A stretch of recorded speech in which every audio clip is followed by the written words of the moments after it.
नमस्ते मित्रों, जय श्री कृष्ण। पिछले वीडियो में हमने देखा कि शिखंडी अब नारी से पूर्ण रूप में नर हो गया है, उसका ग्रह संसार शुरू हो गया। पर यहाँ क्या हुआ कि जो विचित्र वीर्य से दो लड़कियों की शादी हुई थी, तो विचित्र वीर्य को जलंधर रोग हुआ, वो अब उठ बैठ नहीं सकता।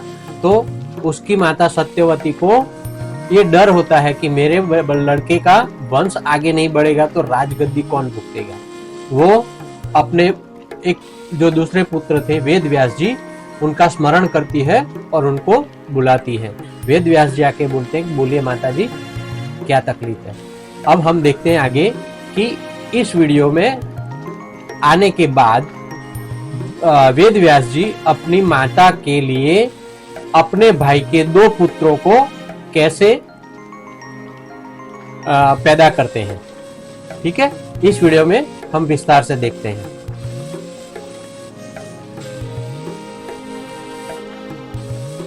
ચગંદા કહે આવીર તારો એને થયો રોગ ગાડો, ક્ષય થયો છે તેથી વંશ જાશે માટે એ દુઃખ મટાડો। વ્યાસજી કહે માવડી મારી ચાહાય તેટલું મરો મથી, એના પૂર્વના પાપનો રોગ છે તે મટવાનો નથી। मत्स्यगंधा को, माता सत्यवती को ये विश्वास था कि मेरा लड़का आएगा, वो आके मेरे लिए कुछ अच्छा काम करेगा, मेरा ये जो संताप है वो मिटाएगा, मेरी जो समस्या है उसका समाधान देगा। पर यहाँ तो उसने आके बोल दिया कि माता जी आप कुछ भी कर लो, इससे कुछ होने वाला नहीं है, मैं उसमें कुछ नहीं कर सकता, इसका जो रोग है जलंधर वो मैं नहीं मिटा सकता। मत्स्यगंधा कहे दुख मटे नहीं तो तमे शू बोल्यू पाड्यू, अहीं आवीने नहीं मटे कई उल्टू काळजू बाळ्यू। वंशनी वृद्धि थाय नहीं ने भागी पड़े घर सूत्र, व्यास जी कहे इच्छा होय तो नेत्र दी आपू पुत्र। अब माँ तो ये चाहेगी कि मेरा लड़का अच्छा हो, पर यहाँ वेद व्यास जी आके बोलते हैं कि वो उसके पाप का, उसके कर्मों का पूर्व जन्म के फल है, उसमें मैं कुछ नहीं कर सकता, मैं उसका जलंधर रोग तो नहीं मिटा सकता। मत्स्यगंधा कहे कि आपने तो यहाँ आके मेरा कलेजा और जला दिया, मुझे और कष्ट दिया आपने, इससे अच्छा होता आप नहीं आते। अब मेरी दूसरी चिंता यह है कि मेरा लड़का सही नहीं होगा, वो स्वस्थ नहीं होगा, तो उसका घर सूत्र कैसे बढ़ेगा, उसका वंश आगे कैसे बढ़ेगा। तो वेद व्यास जी कहते हैं कि अगर आप कहते हैं तो मैं उसका इलाज कर सकता हूँ, मैं उनकी पत्नियों को, मतलब मेरी भाभियों को नेत्र से वीर्यदान कर सकता हूँ। अगर आपकी इच्छा हो तो मैं ये काम कर सकता हूँ, जिससे आपके लड़के का वंश आगे बढ़ेगा। विचित्र वीर्यनी जेटली नारी तेटली करे स्नान, एकांत स्थळ मने बेसवा आपो त्यां आवे नग्न निदान। मम स्थळ बेसवा गाय ना गोबरे लिपि कुंभ त्यां स्थापो, 360 ध्रुतना दीपक प्रकट करीने आपो। वेद व्यास जी कहते हैं कि विचित्र वीर्य की नारियां जो है वो अगर स्नान करके एकांत स्थल पे मुझे बिठाओ, वहां पर वो आए, पर नग्न आनी चाहिए, वो कुछ पहन के या कुछ ओढ़ के या कुछ करके नहीं आनी चाहिए। वो जैसे उन्होंने स्नान किया है वो सीधी वहां पर आए जहां मैं एकांत स्थल पे बैठा रहूंगा, और वहां से वहां एकांत स्थल पे आपको क्या करना है कि वहां जहां मुझे बैठना है वहां गोबर की, गाय का गोबर जो होता है उससे जगह बनाओ, उसके ऊपर लीप के 300 ध्रुत के दीपक, मतलब घी के दीपक है, उसको प्रज्वलित करके मुझे वो जगह बैठने के लिए दो। ત્યાં બેસું આરાધન કરવા વરદાન આપવું ફાવે, એકે એકે સ્નાન કરીને મારી પાસે આવે, એટલે હું નેત્ર થકી ગર્ભ આપીશ દુઃખના દિવસ જાશે, વરદાન પામશે પુત્ર મળશે વંશની વૃદ્ધિ થાશે। ऐसा बोल के वेद व्यास जी कहते हैं कि अगर वो मैंने जैसे कहा वैसे आप करके मुझे जगह देते हैं तो मैं वहां उपासना करूंगा, आराधना करूंगा, वहां मुझे वरदान देना सहूलियत भरा रहेगा, तो मैं उनको वरदान दूंगा, नेत्रों से दान दूंगा वीर्य का। तो इससे आपकी दोनों बहुओं को नेत्र दान होगा, जिससे वो गर्भवती होगी और पुत्रों की प्राप्ति होगी। तो मत्स्यगंधा थई घणी खुशी, एकांत स्थળ લીપી આપ્યું। ધ્રુત દીપક પૂજા પો મૂક્યો, ત્યાં વ્યાસે આસન સ્થાપ્યું। પ્રથમ અંબે સ્નાન કીધું, પાસે નહીં સૂત્રતાર। नग्न स्वरूपे व्यास जी पासे जाता करो विचार। ऐसा कहने के बाद मत्स्यगंधा बहुत खुश हुई और मत्स्यगंधा ने एकांत स्थल पे जैसे वेद व्यास जी ने बोला था वैसे लीप के गाय के गोबर से लीप दिया और वहां 300 ध्रुव के दीपक मतलब घी के दीपक प्रज्वलित करके वो सगे उनको दे दी। और वहां पर प्रथम सबसे पहले अपनी बड़ी बहू जैसे अम्बे है, अम्बे को बोला आप जाओ स्नान करके अपने जेठ जी के सामने नग्न जाओ। प्रथम अंबे स्नान कीधु, पासे नहीं सूत्रतार। नग्न स्वरूपे व्यास जी पासे जाता करो विचार।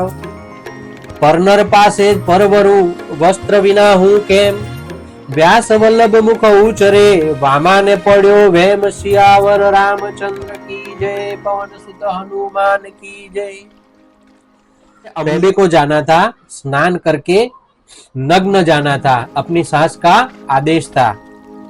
पर वो बोल रही थी कि आपके पास सूत्र का एक तार भी नहीं होना चाहिए शरीर के ऊपर, और आपको ऐसे अपने जेठ जी के पास जाना है। तो अम्बे सोचती है कि पर नर के पास जाना है, वो अपना जेठ है, उसके पास में नग्न कैसे जा सकती हूँ। वो सोचती है कि मुझे उनके पास नग्न नहीं जाना चाहिए। एक स्त्री का गहना होता है शर्म, वो शर्म वो नहीं तोड़ सकती थी, इसलिए उसने कुछ अलग सोचा। यहाँ अपना कड़वा नंबर 16 आद्य पर्व का समाप्त होता है। अब हम शुरू करते हैं कड़वा नंबर 17 आद्य पर्व का। वैषम पाये एण पेर बोल्या, तू सुन जन्मे जय राय। विस्तारी तुझने संभळाव, आद्य पर्व महिमाय। अंबे तो शरमाई गणेरो, नग्न केम जवाय। गया विना तो कार्य न थाय, डाया थई कोश खवाय। अब नग्न जाना था अपने जेठ जी के पास। वो सोच रहे कि नग्न कैसे जा सकते हैं, और गया नहीं तो काम नहीं होगा, बिना गए काम नहीं होगा। वो सोचती है कि डाया, अब हम अगर अच्छे बनेंगे तो कुछ खा सकते हैं, दूसरे से हम कुछ ले सकते हैं, ऐसे हम कुछ नहीं पा सकते। एम जानी नग्न चाली, डोकी राखी ने नीची। शरम सौने बे चक्षुनी, लोचन दीदा मीची। नेत्र मीची व्यास जी पासे, सन्मुख आवी ऊभी। वेद व्यासे नक्षिक सूदी, निरखी एनी खूबी।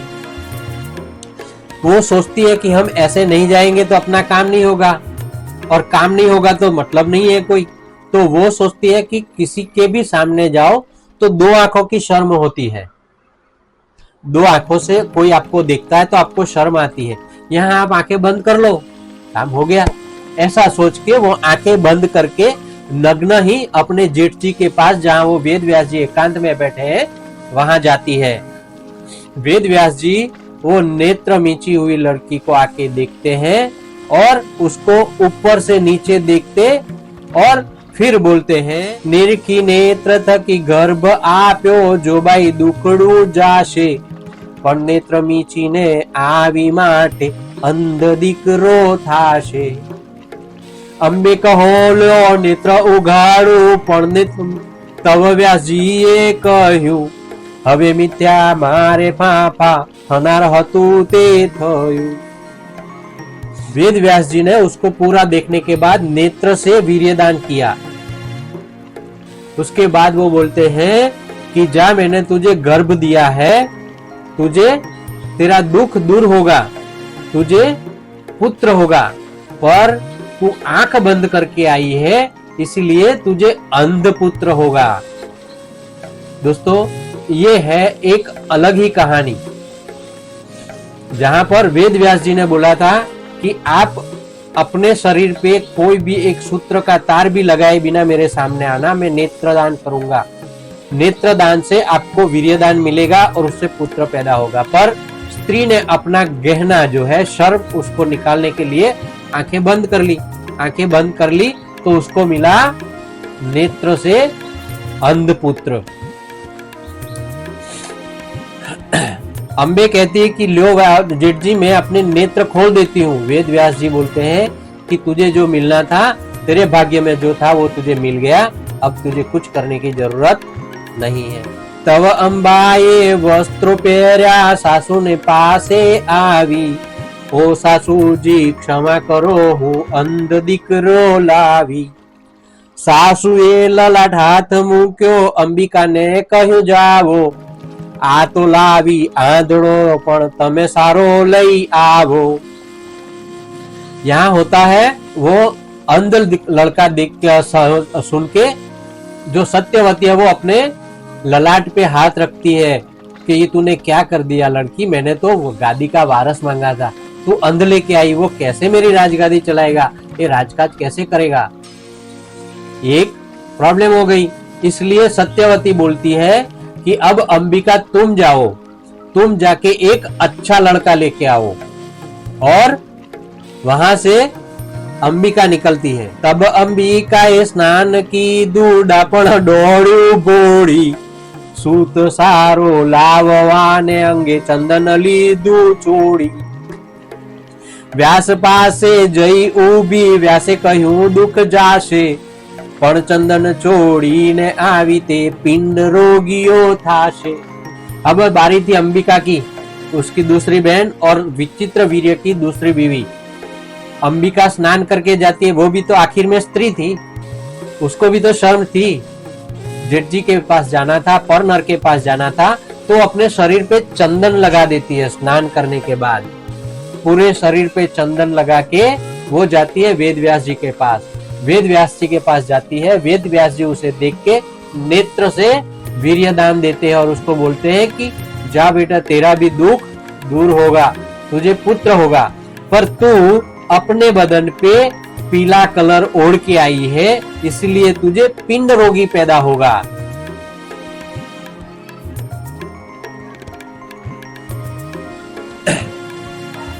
अंबिका कहे लोधोई नाखू, व्यासजीए तव કહ્યું, હવે મિથ્યા મારે પાપા થનારું તે થઈ ગયું। તવ અંબિકાએ વસ્ત્ર પહેર્યા, સાસુની પાસે આવી, ઓરે સાસુજી હું पिंड रोगियो लावी। अब सासू जी पास आके वो बोलती है कि मैं एक पिंड रोगिया लड़का लेके आई हूँ, क्योंकि मैंने अपने शरीर पे चंदन लपेटा था। सासू जी का फिर भविष्य है उसको धुंधला दिखता है। मत्स्यगंधा कहे भविष्य मारू, बेव रूडी लावी तन्न, विचित्र वीर्यनी राख्य दासी छे ते प्रत्यवदी वचन। जा रे बाई तू राख्य दासी छे, विदुरा तारू नाम, लई आओ पुत्र व्यास जी पासे, प्रभु राखे कई नाम। ये जो राजा महाराजा थे वो लोग पहले अपने बच्चों को पैदा तो करते थे महारानियां, पर उनको रखने के लिए एक राख्य दासी रखते थे। ऐसी एक राख्य दासी थे जिसको विचित्र वीर्य ने बड़ा किया था, उसका नाम था विदुरा। वो मत्स्यगंधा चाहती थी कि मुझे एक अच्छा लड़का मिले, तो विदुरा को बोलती है कि तूने ये लड़के को बड़ा किया कि तो तू जा और तू जाके वेद व्यास जी के पास एक अच्छा लड़का लेके आ। तव विदुरा स्नान करीने करवा लागी खूबी, जाने सारो सूत्र मळे माटे भजन करती ऊभी। व्यास जी ए नख सीख लगी निरखी, जाय बाई दुख तारो जाशे, भजन करती आवी माटे भक्त दीकरो थाशे। देखिए, एक कर्म की कठिनाई ही बोल सकते हैं हम इसे, कि तीनों लड़कियां थी, वो शर्म का गहना ओढ़ के जा रही थी। जब विदुरा को जाने की बारी आई तो उसने सोचा कि मैं अच्छा लड़का लेके आती हूँ, तो विदुरा क्या करती है, भजन करती हुई जाती है और वेद व्यास जी के सामने खड़ी हो जाती। वेद व्यास जी उनको भी नेत्र से वीर्यदान देते और बोलते हैं कि तू भजन करते हुए आई है तो तुझे भक्त पुत्र होगा। दोस्तों, इसके आगे क्या होता है वो हम अगले वीडियो में देखेंगे। अगर ये वीडियो अभी तक आपने देखा है, उसमें अगर आपने कुछ नया जाना हो तो कमेंट बॉक्स में जरूर कमेंट कीजिएगा। और अगर वीडियो अच्छा लगा हो तो लाइक और शेयर अपने दोस्तों से, अपने परिवारजनों से शेयर करना मत भूलिए। नमस्ते दोस्तों, जय श्री कृष्ण।